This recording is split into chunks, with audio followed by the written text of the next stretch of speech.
Hi guys! Good morning! Isang mahangin na araw ngayon.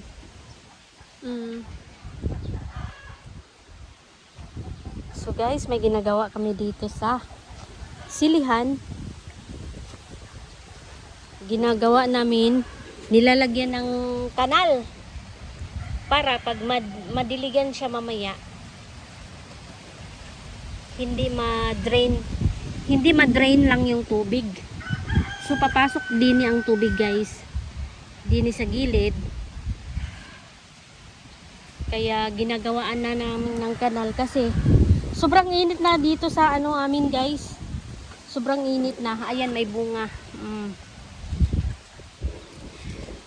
So yun nga guys, ngayong umaga lang nagluto ng adobong Bisaya. Adobong pinabisaya style nga pagkaluto.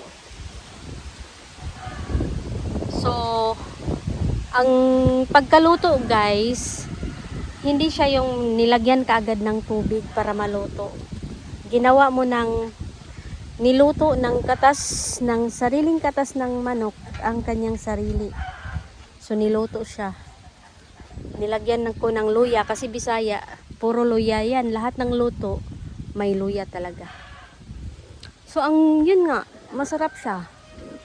Mamaya maraming maubos na kanin na naman. Ayun. Yun ang update ngayong umaga. Ayan guys. Kailangan talaga lagyan na siya ng parang may kanal dyan. May hukay siya para matrap yung tubig.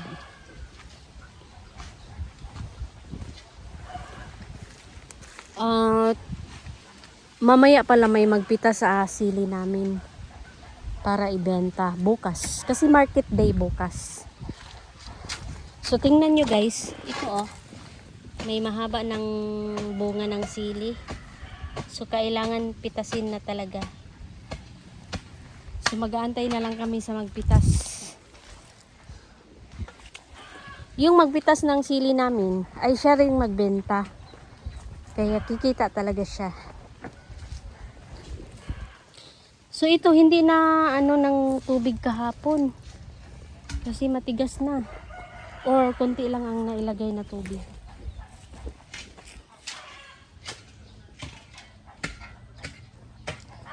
Medyo mainit na talaga guys. Kaya mag-ingat-ingat tayo nga. Huwag magbabad sa init kasi delikado rin. Delikado rin ang magbabad sa init. Baka mamaya magkaroon ng problema.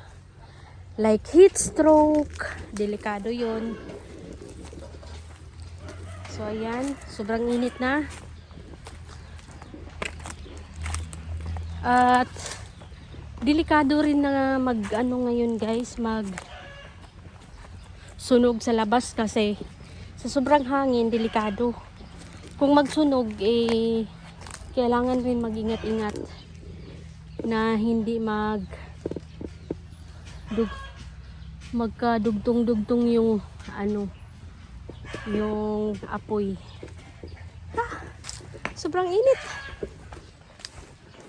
Sobrang init guys. So may ipapakita ako ngayon guys. Puntahan natin yung namin.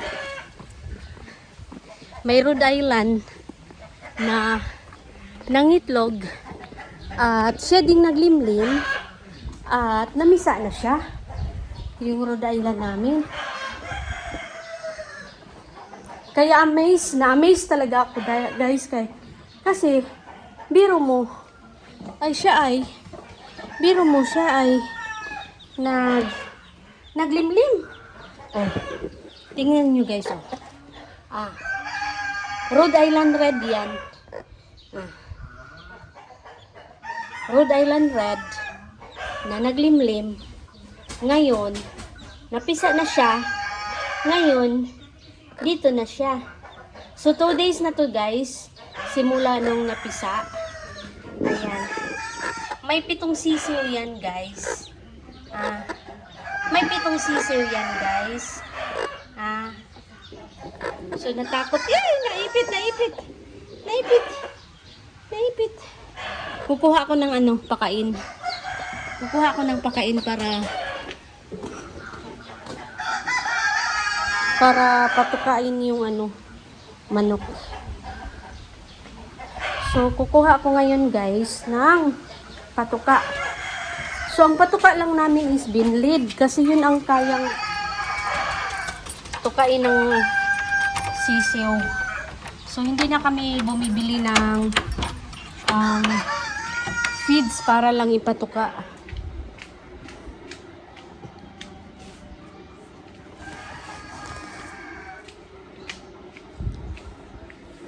At ipapakita ko sa inyo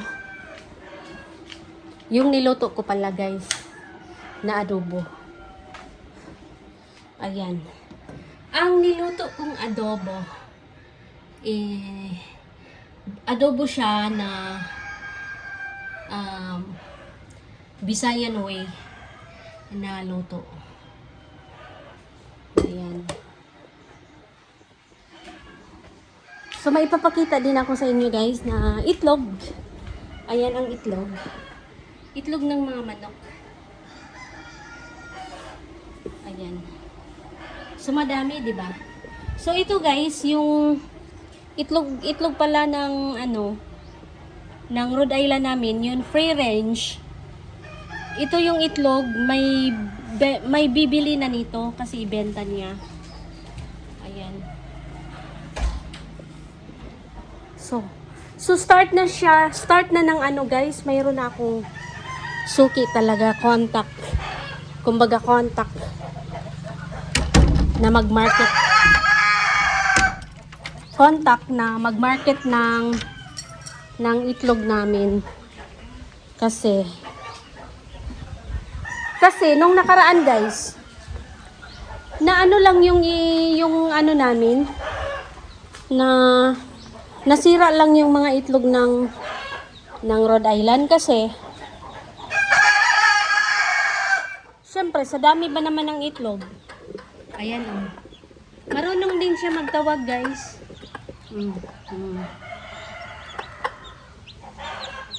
Ayan, nakita nyo, guys. Marunong din siya magtawag ng kanyang sisi para patukain. Ayan.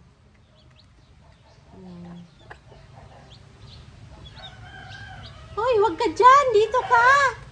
Hoy! Malalaki yung sisiw niya, guys. So, may nakahalong itim at saka puti. So, nakakatuwa, guys, di ba? Yung nakakatuwa talaga siya kasi malalaki. Ayan, malalaki yung sisiw, guys. Ang lalaki ng paa, guys. Nakita nyo, guys? Kitang-kita ba, guys? Ayan, 7 piraso yan. 1, 2, 3, 7. So, 7 piraso siya. Bigas lang muna. Tapos mamaya, ipapastol na niya yung mga sisiw niya. Pag matibay na yung mga paa ng mga sisiw. O, diba? So, 2 days pa lang to na mula nung binaba siya. So, 2 days ngayon, mula nung napisa. Ayan, nakakatuwa talaga, guys.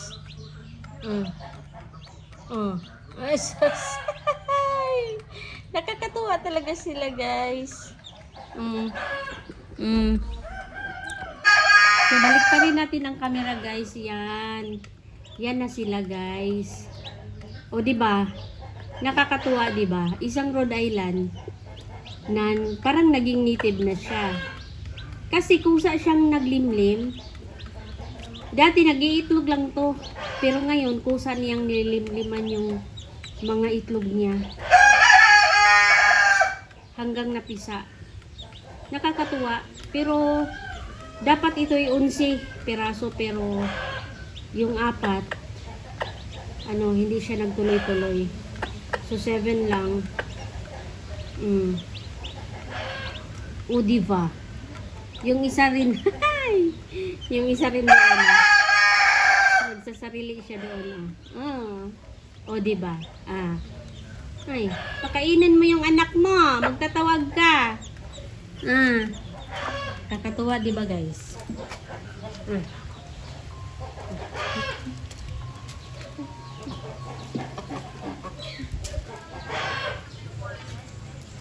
Ayan si Beauty, natulog.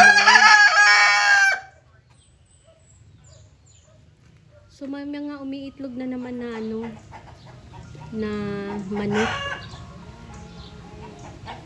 Ayan, pag sakaling dadami na to kasi naka-enclose na kasi yung namin dito guys, yung farm namin. Naka-enclose na ng net. So, pwede nang magparami ng mga Rhode Island. So, ang tawag dito sa itlog nila guys is organic. Naging organic na siya. Ayan. O, diba? Sa sobrang init ng panahon, ang mga manok nasa lilim lang siya. Kasi mahirap talagang sana uulanin naman minsan. Ay, nagpapaitlog yung isa doon, oh. Guys, tingnan nyo yung sound ng manok. Pagka ganyan siya, nagpapaitlog siya, guys. So, may pinapaitlog siya na manok. Kaya ganyan yung boses niya.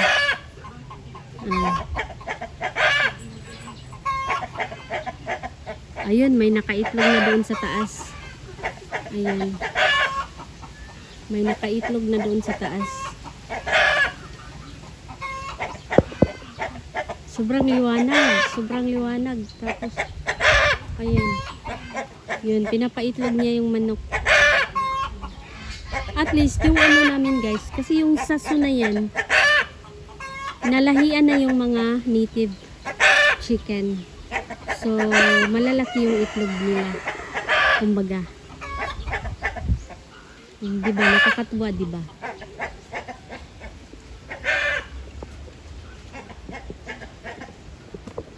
Guys, ito pala yung septic tank namin. Dito sa sa bahay namin. Nagsiga ako kasi maraming mga kalat. Kaya nagsiga ako.